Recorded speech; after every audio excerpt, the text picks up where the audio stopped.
Hello YouTubers. Today we're going to talk about another iterator type, which is the for each. For and for each and while and do while. So these are while and do while, considering them as one iteration kind, and then you have for and for each on the other hand.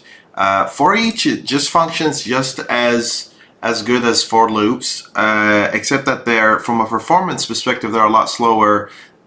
From a readability perspective, they're a lot easier to read than for loops, and there are cases for using for each and cases for using for loops. This video is not the subject for discussing the performance difference. Just know that for each is a little bit slower than for loops, and let's see how for each works. Let's say you have a list.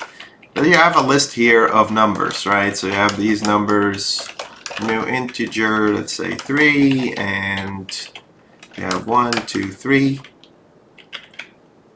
right? And you want to iterate through this. You could go and say for every number in numbers, go ahead and print out the number that you're iterating through. So if I run my code right now, it'll just print out these numbers.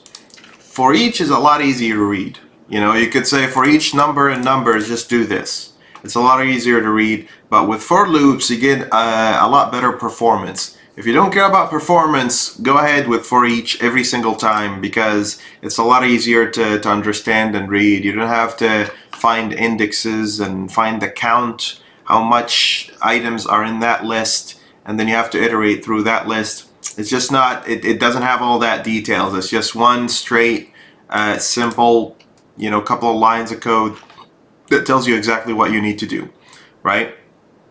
And with for loops, it'll be something like this. You have to go and say, start from 0 and I is less than or equal the numbers dot length, and I is a cumulative, and then for every iteration, you have to go and extract that value from the numbers list. So you're gonna have to go and say numbers in I, do that. Now if you run, it'll print both of them twice, and we have a problem.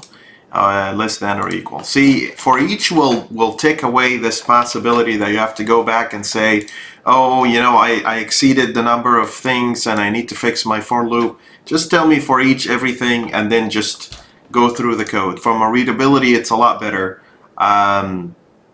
Yeah, that's pretty much it. Try to play around with lists. Try to play around with different kinds of arrays, and see how for versus for each can perform. If you have any questions or comments, leave it in the comment section. Thank you for watching. Don't forget to like and subscribe. See you in another video.